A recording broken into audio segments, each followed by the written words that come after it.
You ever notice how some moments just carve your life into two chunks? A before and an after.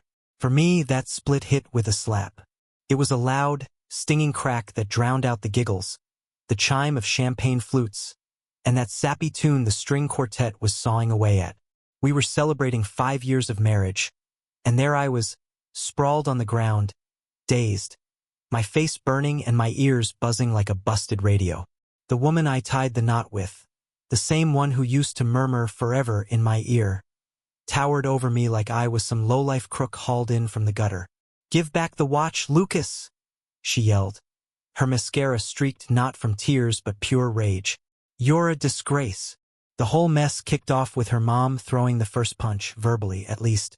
Margaret, this lady with a grin frostier than a Detroit blizzard, sauntered into the garden acting like she owned every blade of grass, oozing that phony high-class vibe while cradling her martini. I just lifted my glass for a toast when she let loose a shriek. "You swiped my watch, that $30,000 gold Rolex. You're the crook." Felt like the air got sucked right out of the party. And my wife, Olivia, my damn wife, didn't even flinch or stand up for me. Nope. She snatched the DJ's mic, killed the festivities, and growled like I was some mangy mutt. "Sorry folks, we've got a problem. Looks like my husband thinks he can cheat and rob my family blind." That's when her hand flew, and I crashed onto the patio, my skull banging the side of that fancy marble fountain she'd nagged us into renting just for the look. Everyone gasped like they'd seen a ghost. Margaret just sipped her drink, cool as ice, like this was all part of the script. Olivia, she didn't even glance to see if I was breathing. She spun around and hollered at the caterers to pack it up. I dragged myself up, blood dripping from my forehead. The band quit playing, the photographer stood there like a deer in headlights, and her dad, John, was off to the side, face red as a beet, clutching an unlit cigar. Olivia's sister, Ashley, averted her eyes like the whole scene was too cringe to witness. "Our buddies? Just a bunch of dressed-up chickens too scared to cluck." I opened my mouth to fight back. I didn't lay a finger on that watch, why would I even want it? I started, "Olivia, are you for real?" but she cut me off sharp. "You've been shady for weeks," she snapped, ducking out, hiding stuff. That's where those mystery charges on our card came from. That jab stung worse than her hand did, 'cause yeah, I'd been off lately, but not how she figured. For a solid month, I'd been scrambling to pull off a surprise trip to Paris, her dream spot. I was sneaking around booking flights, keeping it hush-hush, even pulling extra shifts to cover the cost. That's why I seemed distant, why I wasn't myself. I was busting my ass for her. But there I was, shamed in front of everyone we knew, pegged as a thief over a watch I'd never even glimpsed. "Show me some proof." I barked, blood sliding down past my eyebrow. "You're buying her story just like that, after all we've been through?" Olivia locked eyes with me, and that look, it's burned into my brain. Like I was a stranger. Or maybe she'd never really seen me at all. "Get out of my house," she said, flat and final. "Now." Then something weird went down. Ashley, her little sis, edged forward, all quiet and jittery. "Mom, didn't you have that watch on at the salon this morning? You said you ditched it there 'cause it clashed with your outfit." Margaret's face froze up, her mouth twitching like a cornered cat. "That's ridiculous, I put it on here," she shot back. But the story was cracking. "John, Olivia's dad, mumbled low, you said that to me too." Margaret's glare could have cut glass. "What, you're all teaming up with him now?" Olivia's gaze wavered for a split second. Doubt? Guilt? Didn't matter. Too damn late. The ache in my chest wasn't from the smack. It ran deeper, darker.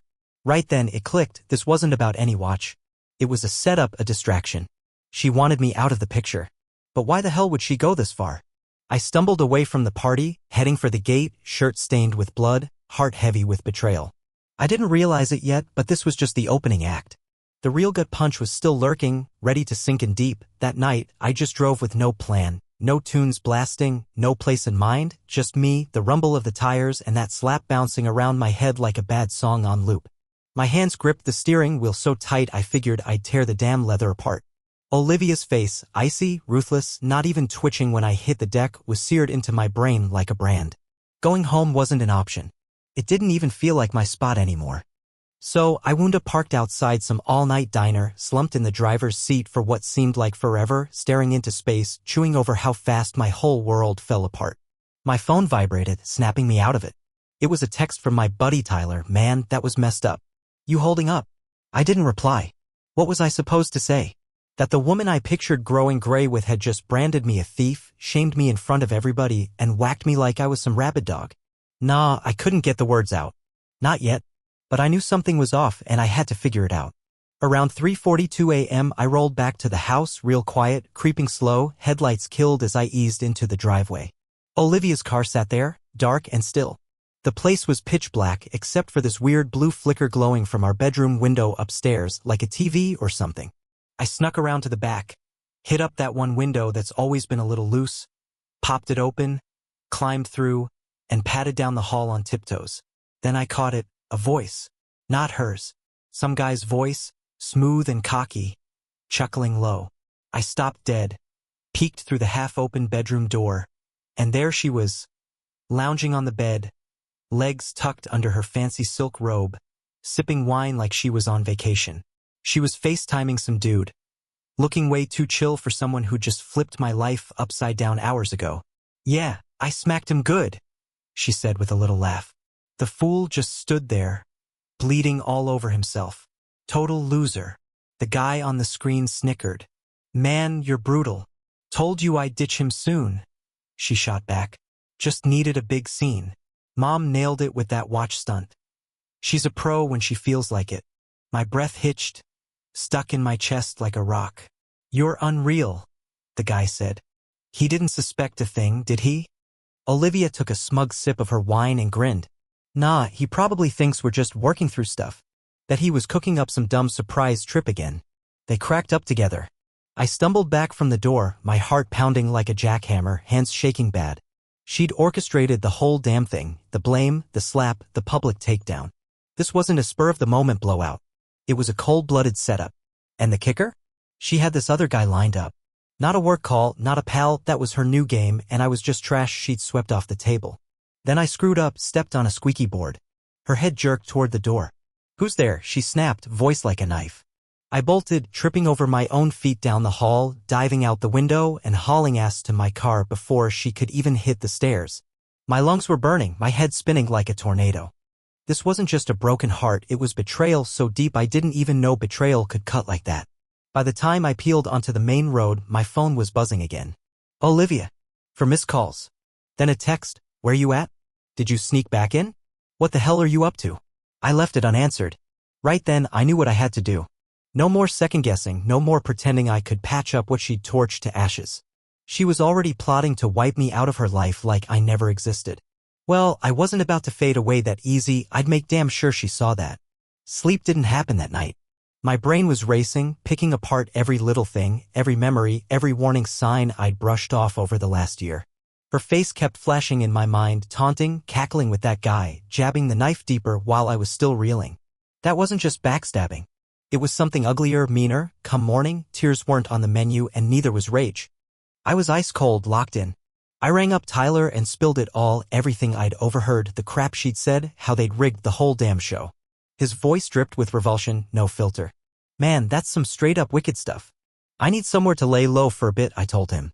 Crash on my couch anytime, he shot back. But vanishing wasn't my plan just yet. If Olivia wanted to sling mud, she didn't realize who she'd picked to fight with. The next evening, I rolled back to the house, not to hash it out with her, but to dig up some proof. We had this security setup that saved everything to the cloud. Olivia always hated indoor cameras, privacy freak, she called it, so those were useless, but the ones outside? They saw it all. Lucky me, I had the master login. I pulled up the cloud, flipped through the clips from the day before, and bam, there it was, Margaret waltzing in early, solo, toting a bag that magically disappeared by the time she left. Then, right before she pointed the finger at me, she slipped into the guest bathroom. 10 minutes later, she strolled out, hands empty. That bathroom? Nobody used it, the water pressure sucked so bad it was basically a decoration. I barged in there, ripped the place apart and found it, the watch crammed inside a tampon box under the sink. They'd stashed it there, that nut job and her twisted kid, knowing it'd blow my life to smithereens. I didn't swipe it, but you bet I was gonna turn it against them. Snapped photos, recorded a video, got every angle, including the gash on my head from that slap. I even swung by the cops and filed a report. Not thinking they'd lock her up, but I needed this mess documented. The smack, the frame job, the mind games. Next up, I dialed a divorce lawyer. Andrea Lopez picked up. Quick-witted, talks a mile a minute, and fierce like she'd rip throats out for me. I know her type, she said. They don't just want out, they want to own you. You're holding the cards now, so play 'em. That night, I fired off a text to Olivia, lawyer's coming for you. Have fun with that watch. 10 minutes later, my phone blew up. Olivia, what are you even saying? Olivia, you sneak in here again? Olivia, you've lost it, get help. Olivia, don't turn this into a bigger shit show. Then she called. I hit speaker and let her roll. Lucas, what the hell's your deal? Her voice was quivering, not scared, just pissed I wasn't groveling. Found your mom's watch, I said. Tucked in a tampon box in the guest bathroom. Total silence dropped. Then, you poked around our house? Nope, Olivia, my house at least, till the divorce papers say otherwise.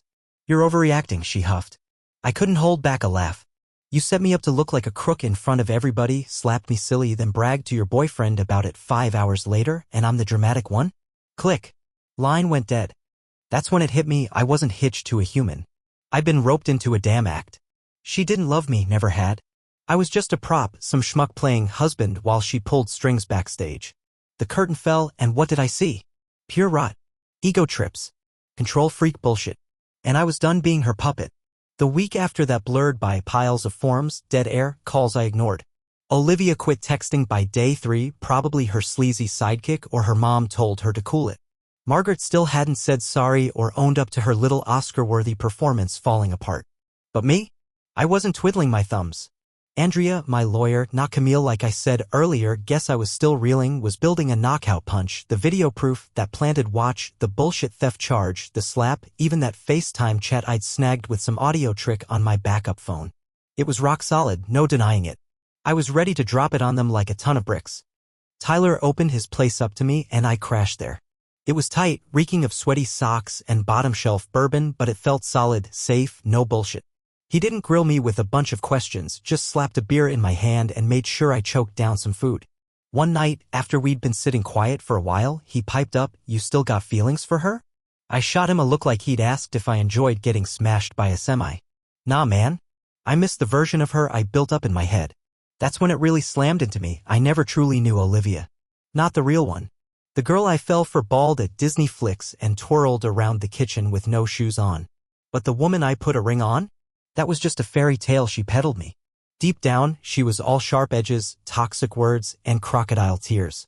Andrea, she's my lawyer, not Camille like I slipped up earlier, told me to steer clear of the house, but I couldn't resist one last trip. I needed my stuff, sure, but more than that, I had to see it with my own eyes, proof this wasn't some nightmare I'd wake up from. I rolled into the driveway and her car was gone. Perfect. A showdown was the last thing I wanted. The place felt empty, like a stage after the curtains drop, no life, just leftover junk from a play that tanked. I wandered through the living room where we used to spin old vinyls together, now it's a tomb for all her lies. Popped open the bedroom closet and it was half bare.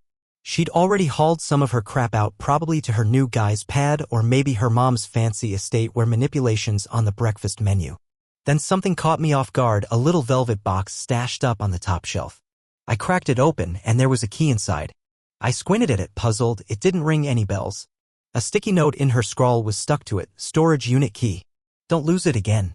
My curiosity perked up and I pocketed it. I didn't even mean to give a damn. But some itch wouldn't let me leave it alone. Looked up the unit number. 10 minutes down the road. I drove over, not sure what I was chasing, just following a hunch, tugging one final loose string. The guy at the desk gave me a funny look. Units registered to a chick, Olivia Wilkins, he said. I flashed my ID. Yeah, that's my wife. He shrugged and buzzed me in. It was a cramped, dusty little box.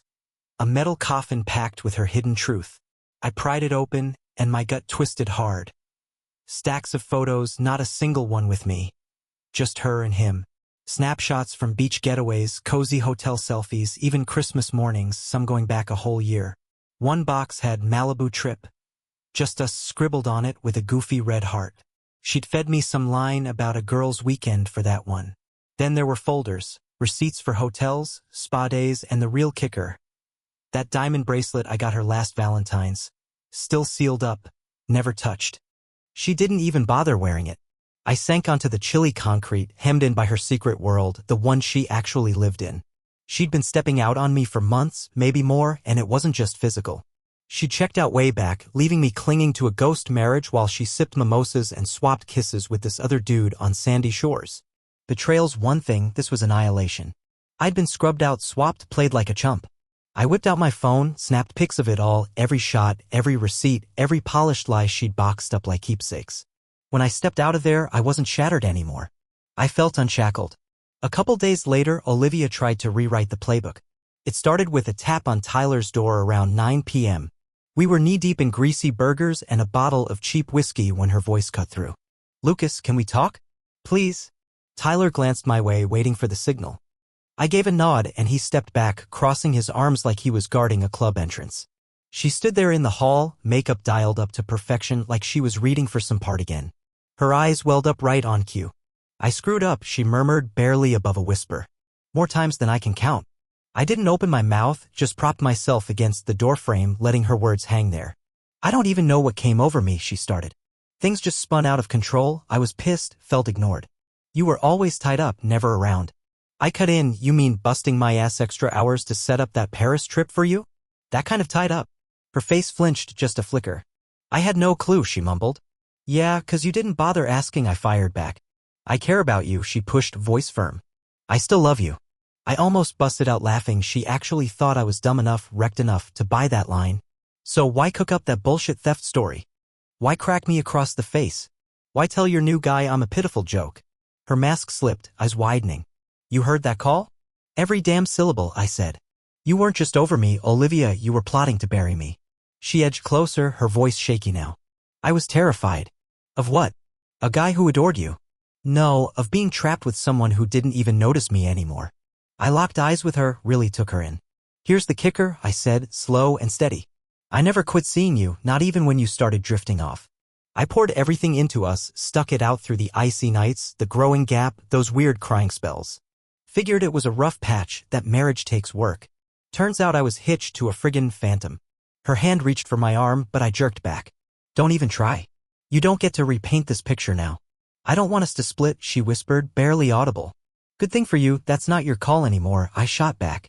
She went still, like I'd punched the air out of her. That stung her deep. Not losing me, but losing the reins, knowing I wasn't on my knees begging.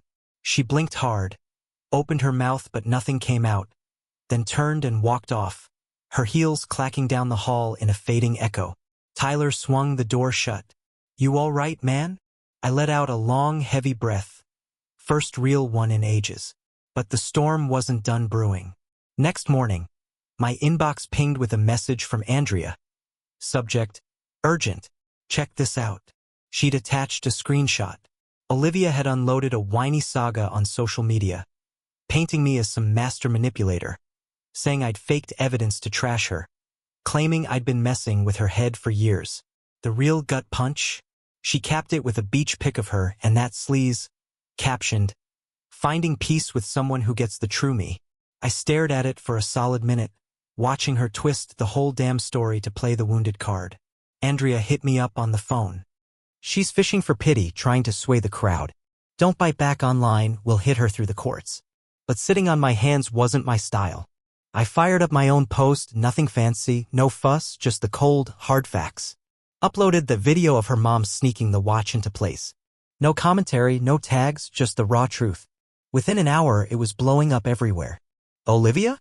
She clammed up, gone quiet as a ghost. The blowback slammed her quick, way faster than I'd figured. By nightfall, folks were sharing that clip with lines like, "busted in the act," and "how dirty can you get?" Her shiny Instagram castle started cracking apart. Comments rolled in thick, most tearing into her, some straight-up savage. Her pals from that party, the ones who cheered while she dragged me through the mud? They either bailed or flipped sides. One even slid into my DMs. "I didn't know she'd sink that low, Lucas. Sorry, man, that was twisted. I didn't give a damn about their regrets. This wasn't about winning hugs. I just wanted the real story out there, unfiltered, rough, no apologies." Later that night, Andrea dropped another update. Her lawyer's on the line, she's freaking out, she said. Wants to dodge a trial, pushing a fast deal. She offering to say sorry in public? I asked. Not so far, Andrea replied. Then it ain't good enough, I told her. I wasn't being spiteful. I just wanted things squared up, her lies peeled back, the wreckage fixed. I needed to walk away with my name clean, not smeared in her mud. A couple days later, I headed back to the house to grab the last of my gear, this time all legit, with Andrea's assistant tagging along to keep it official. The place was a wreck, wine bottles scattered around, dirty plates piled high in the sink. Olivia's spark had fizzled out. She looked like a faded sketch of the girl I'd swapped vows with. "Guessing you're here for your stuff?" she grumbled, not even glancing my way. I gave a quick nod, kept my mouth shut, and started boxing things up.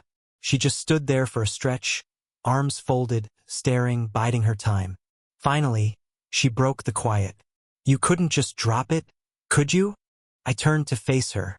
"You trashed me in front of everybody I know, spun lies, cheated, whacked me in public, then tried to pin the bad guy badge on me. And you're ticked I didn't shrug it off?" She gave a half shrug, like it was no big deal, like I'd just forgotten to top off her gas tank after a joyride. "Didn't expect it to turn into this disaster," she said. "Disaster?" I let out a dry laugh, shaking my head. "Olivia, you were running a whole secret life behind my back. You're not a mess. You're cold-blooded and vicious."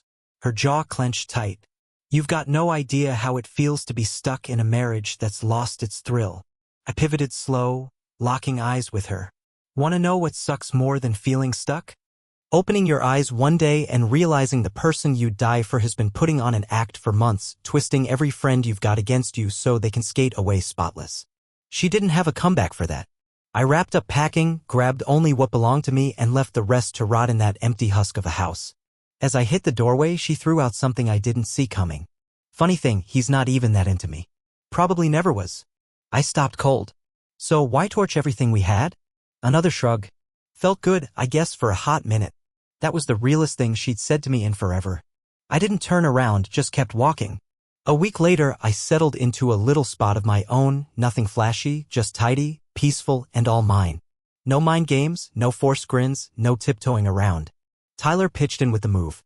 Once we got it all squared away, he cracked open a beer, held it up, and said, "Here's to fresh starts." I tapped my bottle against his and took a long pull. For the first time in months, I let out a breath that didn't feel like it was crushing me. It wasn't about winning or getting even, it was about breaking free. Time stretched into weeks, and bit by bit, the chaos started to quiet down. Folks moved on to the latest gossip, the next big clip online. Olivia's perfect little web of lies fell apart, and she tried pretty pathetically to patch it back together with a new account, tossing up filtered pics and cheesy lines about growing through hardship. But no amount of hashtags could cover up the truth. It had already scorched right through her shiny front. A real apology? Never came. One day, a text popped up, "Sorry it ended this way. Not sorry I stabbed you in the back. Not sorry I shamed you for kicks. Not sorry I broke you to keep mom and my fling entertained." Just that weak little note. I trashed it without a word. She didn't stick with me. What did was the mess she left behind. Nights hit hardest. That dead calm after the storm, when your brain loves to rewind all the crap you'd rather erase. Her voice, that smack, the smirk she flashed when I went down, the phony worry when I bled. All rolling out smooth, like she'd practiced it in front of a mirror. Hell, maybe she did. I signed up for therapy, not 'cause I was shattered, but 'cause I wasn't about to let her poison settle in me for good. I didn't want her weighing down my soul, turning me bitter, jumpy, or shut off. No way was she getting a second win. My shrink, Karen, didn't mess around. She laid it out straight. Her betrayal wasn't your screw-up, she told me. She turned on you 'cause she's empty inside, and you made her feel visible. People like that, they bite you for it. That landed heavy. The anger was gone. I felt steady, rooted. I could suck in air again without wondering if she was sizing me up from the corner with that scheming stare. Andrea wrapped up the divorce 43 days after we kicked it off, smooth and speedy. Olivia tried clawing at the deal, but once all that proof hit the table, the video, the messages, the footage, that audio, her lawyer folded fast. She didn't snag a dime more than she had coming, nor a penny less. It was straight up even, fair as hell. But getting justice ain't the same as patching yourself up. One evening, I crossed paths with someone I hadn't seen since that damn anniversary bash, Aaron, a buddy from way back who used to roll with both me and Olivia. We ran into each other grabbing stuff at the grocery store. I never bought her story, she said after a quiet beat. Not for a second. So why'd you stay mute? I asked. She dropped her eyes, guilt written all over her. She'd have come for me next. I got it, really did. She called you unhinged, Erin went on. Said you were all paranoid, a control nut. Even told folks you tailed her car. She actually said that? Yeah, she spread it around that you had head issues, mental crap. My gut twisted, not cause it shocked me, but cause it didn't. She'd been sketching me as the monster long before she pulled her stunt, setting the stage, working the room before the curtain went up. She's toxic, Erin murmured low. Nah, I shot back. Toxins don't pick their poison, she does. Erin gave my arm a soft pat. Glad you broke loose. I nodded. Same here. Nothing else needed saying. I walked out with a little bag of groceries and this odd calm settling in my chest. I wasn't whole yet, but I was getting there, my way, step by step. Here's the real deal, I don't hate her. Hate ties you to people. I wanted space, quiet, nothing left of her. I don't care about her sorries or her second thoughts, I just want her out of my life. Months rolled by, seasons flipped, and I shifted too. No big showdown. No last stand. No late night pounding on my door with her bawling for a redo. Life doesn't hand you those tidy movie endings. It just chugs along, steady and stubborn. And if you're lucky, it tosses in a bit of mercy. I quit peeking at her online world. Stopped caring who she was cozying up to, what fresh lies she was spinning, or if she ever thought of me. 'Cause honestly, none of that held weight anymore. The wind wasn't flashing the truth or signing those papers. It was clawing myself back. Nights started passing without me waking up in a sweat. I found myself cracking real laughs again. No heavy ache dragging me down. Even dipped my toes into dating. Not deep, not yet, just enough to prove I wasn't wrecked. That I could still open up, link up, feel something. But the biggest move I made? I let myself off the hook, not for screwing up 'cause I didn't, but for putting up with too much, for handing out chances to somebody who took my trust for a doormat, for all those times I ignored my gut, let her reshape the story. Let her mold me into whatever fit her game. I made peace with the guy who hung on too long, thinking love's supposed to sting now and then. If I could toss one piece of advice to anybody slogging through the same muck I did, it's this: trust your insides. Real love doesn't leave you doubting what you're worth. It doesn't mess with your head, shame you, or shove you under the wheels to save someone else's fake face. Love's straight up, even when it's sloppy, even when it's tough. And if somebody's got you feeling nuts for listening to your own instincts, odds are they're just damn slick at covering what they don't want you catching. Cut 'em loose. Let the quiet settle your score. Let getting better be your payback. And don't forget, sometimes the strongest thing you can throw at the one who tried to crush you is dead silence. Just turn and walk.